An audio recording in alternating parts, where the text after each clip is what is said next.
इयत्ता 6वी इतिहास व नागरिकशास्त्र. प्राचीन भारताचा इतिहास. पाठ 9वा दक्षिण भारतातील प्राचीन राज्य. या पाठामध्ये आपण खालील मुद्दे अभ्यासणार आहोत. 1. चेर, पांड्य आणि चोळ राजघराणे. 2. सातवाहन राजघराणे. 3. वाकाटक राजघराणे. 4. चालुक्य राजघराणे. 5. पल्लव राजघराणे. 6. राष्ट्रकूट राजघराणे. करून पहा. भारताच्या नकाशा आराखड्यात दक्षिण भारतातील महत्त्वाची ठिकाणे दाखवा. यामधील पहिला घटक चेर, पांड्य आणि चोळ राजघराणे. दक्षिण भारतातील प्राचीन राजसत्तांमधील 3 राजसत्तांचा उल्लेख तत्कालीन साहित्यामध्ये येतो. चेर, पांड्य आणि चोळ या त्या राजसत्ता होत्या. या राजसत्ता इसवी सनापूर्वीच्या 4थ्या शतकात किंवा त्याही पूर्वीपासून अस्तित्वात होते. त्यांचा उल्लेख रामायण, महाभारत या महाकाव्यांमध्ये करण्यात आला आहे. तमिळ भाषेतील संगम साहित्यात या 3 राजसत्तांचा उल्लेख आहे. मौर्य सम्राट अशोकाच्या लेखांमध्येही त्यांचा उल्लेख आहे. Periplus of the Erythraean Sea या पुस्तकात मुझिरीस हे केरळच्या किनाऱ्यावरचे अत्यंत महत्त्वाचे बंदर असल्याचे म्हटले आहे. हे बंदर चेर राज्यात होते. मुझिरीस या बंदरातून मसाल्याचे पदार्थ, मोती, मौल्यवान रत्ने इत्यादी वस्तूंची इटलीमधील रोमकडे आणि पश्चिमेकडील इतर देशांकडे निर्यात होत असे. पांड्य राज्याचा विस्तार आजच्या तमिळनाडूमध्ये होता. तेथील उत्कृष्ट दर्जाच्या मोत्यांना खूप मागणी होती. मदुराई ही पांड्य राज्याची राजधानी होती.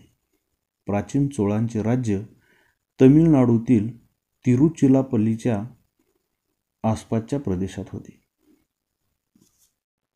दुसरा मुद्दा सातवाहन राजघराणे. मौर्य साम्राज्याच्या ऱ्हासानंतर उत्तर भारताप्रमाणेच महाराष्ट्र, आंध्र प्रदेश, कर्नाटक या प्रदेशातील स्थानिक राजे स्वतंत्र झाले. त्यांनी छोटी छोटी राज्ये स्थापन केली. त्यापैकी एक सातवाहन राजघराणे होते. प्रतिष्ठान म्हणजेच पैठण ही त्यांची राजधानी होती. राजा शिमुख हा सातवाहन घराण्याचा संस्थापक होता. पुणे जिल्ह्यातील जुन्नर जवळच्या नाणेघाटातील लेण्यात असलेल्या कोरीव लेखांमध्ये या घराण्यातील महत्त्वाच्या व्यक्तींची नावे आहेत. काही सातवाहन राजे त्यांच्या नावाआधी आईचे नाव लावत असत. उदाहरणार्थ गौतमीपुत्र सातकर्णी. सातवाहन घराण्यातील गौतमीपुत्र सातकर्णी हा राजा विशेष प्रसिद्ध आहे. त्याच्या पराक्रमांचे वर्णन नाशिक येथील लेण्यांमधील कोरीव लेखांमध्ये केलेले आहे. त्याने शक राजा नहपान याचा पराभव केला. गौतमीपुत्राचा उल्लेख नाशिकच्या लेखात त्रिसमुद्र तोय पितवाहन असा केलेला आहे. तोय म्हणजे पाणी. घोडे हे राजाचे वाहन, ज्याच्या घोड्यांनी 3 समुद्रांचे पाणी प्याले आहे असा त्याचा अर्थ होतो. 3 समुद्र म्हणजे अरबी समुद्र, बंगालचा उपसागर आणि हिंदी महासागर. त्याच्या काळात सातवाहनांचे साम्राज्य उत्तरेकडे नर्मदा नदीपासून दक्षिणेकडे तुंगभद्रा नदीपर्यंत पसरलेले होते. हाल नावाच्या सातवाहन राजाचा गाथा सप्तशती हा महाराष्ट्री या प्राकृत भाषेतील ग्रंथ प्रसिद्ध आहे. या ग्रंथात सातवाहन काळातील लोकजीवनाची माहिती मिळते. माहीत आहे का तुम्हाला? नाणेघाट पुणे व ठाणे जिल्ह्याच्या सीमेवर जुन्नर मुरबाड रस्ता असलेला घाट रस्ता नाणेघाट या नावाने ओळखला जातो.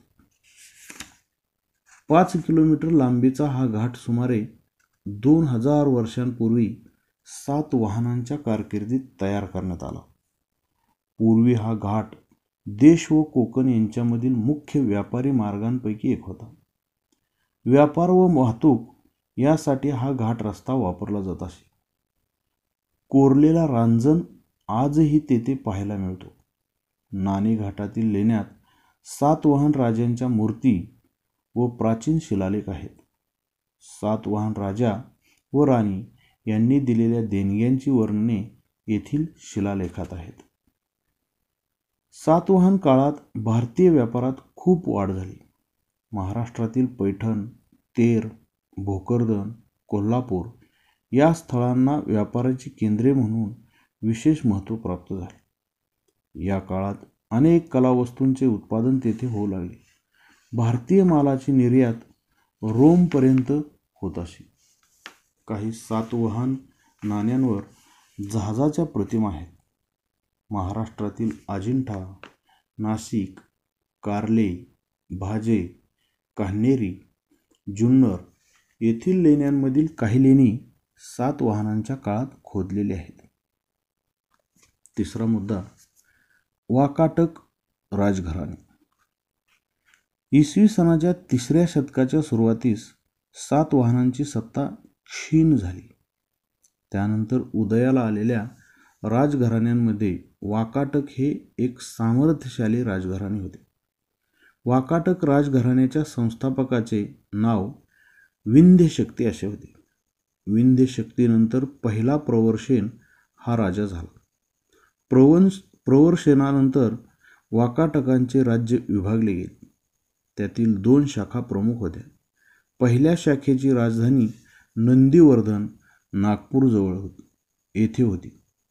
दुसऱ्या शाखेची राजधानी वत्सगुल्म म्हणजे सध्याचे वाशिम जिल्हा वाशिम येथे होती. विंध्यशक्ती याचा मुलगा पहिला प्रवरशेन याने वाकाटक साम्राज्याचा विस्तार केला. त्याच्या कारकिर्दीत वाकाटकांचे साम्राज्य उत्तरेस माळवा आणि गुजरात या प्रदेशांपासून दक्षिणेस कोल्हापूरपर्यंत पसरले होते. कोल्हापूरचे त्या काळातील नाव कुंतल असे होते. गुप्त सम्राट दुसरा चंद्रगुप्त याची मुलगी प्रभावती हिचा विवाह दुसरा रुद्रसेन या वाकाटक राजाशी झाला होता. याची माहिती आपण यापूर्वी घेतली आहे. हरिसेन या वाकाटक राजाचा वराहदेव नावाचा मंत्री होता. तो बौद्ध धर्माचा अनुयायी होता. अजिंठा येथील 16 क्रमांकाचे लेणे त्याने खोदून घेतले आहेत. अजिंठ्याच्या इतरही काही लेण्यांमधील खोदाईचे तसेच ती लेणी चित्रांनी सुशोभित करण्याचे काम हरिसेनाच्या कारकिर्दीत झाले. वाकाटक राजा दुसरा प्रवरशन याने महाराष्ट्री या प्राकृत भाषेतील सेतुबंध या ग्रंथाची रचना केली. तसेच कालिदासाचे मेघदूत हे काव्यही याच काळातील आहे. या पाठातील चौथा मुद्दा, चालुक्य राजघराणे. कर्नाटकातील चालुक्य राजघराण्याची सत्ता बलशाली होती. वाकाटकानंतर प्रबळ झालेल्या सत्तांमध्ये कदंब, कलचुरी इत्यादी सत्तांचा समावेश होता. त्या सर्वांवर चालुक्य राजांनी वर्चस्व प्रस्थापित केले. पहिला पुलकेशी याने इसवी सनाच्या 6व्या शतकात चालुक्य घराण्याची स्थापना केली. कर्नाटकातील बदामी येथे त्याची राजधानी होती. बदामीचे नाव वातापी असे होते. चालुक्य राजा दुसरा पुलकेशी यांनी सम्राट हर्षवर्धनाचे आक्रमण परतवून लावले होते. बदामी, ऐहोळे, पट्टदकल येथील प्रसिद्ध मंदिरे चालुक्य राजांच्या कारकिर्दीत बांधली गेली. पाचवा मुद्दा, पल्लव राजघराणे. पल्लव राजसत्ता दक्षिण भारतातील एक प्रबळ राजसत्ता होती. तमिळनाडूतील कांचीपुरम ही त्यांची राजधानी होती. महेंद्रवर्मन हा एक कर्तबगार पल्लव राजा होता. त्याने पल्लव राज्याचा विस्तार केला. तो स्वतः नाटककार होता. महेंद्रवर्मनचा मुलगा नरसिंहवर्मनने चालुक्य राजा दुसरा पुलकेशी याचे आक्रमण परतवून लावले. त्याच्या कारकिर्दीत महाबलीपुरम येथील प्रसिद्ध रथमंदिरे खोदविली गेली. ही रथमंदिरे अखंड पाषाणात खोदलेली आहेत. पल्लव राजांचे आरमार प्रबळ आणि सुसज्ज होते. त्यांच्या काळात भारताचा आग्नेय आशियातील देशांशी जवळचा संबंध आला. देशांतर्गत आणि देशाबाहेरील व्यापार भरभराटीला आला. युआन शांग याने कांचीला भेट दिली होती. त्यांच्या राज्यात सर्व धर्मांच्या लोकांना सहिष्णुतेने आणि न्यायाने वागवले जाईल असे त्याने म्हटले आहे. या पाठातील शेवटचा 6वा मुद्दा, राष्ट्रकूट राजघराणे. राष्ट्रकूट राजघराण्याच्या भरभराटीच्या काळात त्यांची सत्ता विंध्य पर्वतापासून ते दक्षिणेला कन्याकुमारीपर्यंत पसरलेली होती. दंतीदुर्ग या राजाने प्रथम त्यांची सत्ता महाराष्ट्रात स्थापन केली. कृष्णराजा पहिला याने वेरूळचे सुप्रसिद्ध कैलास मंदिर खोदवले. माहीत आहे का तुम्हाला? Periplus of the Erythraean Sea. Periplus म्हणजे माहिती पुस्तक. एरिथ्रियन सी म्हणजे तांबडा समुद्र. ग्रीक लोकांच्या दृष्टीने हिंदी महासागर आणि इराणचे आखात हे तांबड्या समुद्राचाच भाग होते. Periplus of the Erythraean Sea म्हणजे तांबड्या समुद्राचे माहिती पुस्तक. हे साधारणपणे इसवी सनाच्या पहिल्या शतकातील पुस्तक आहे.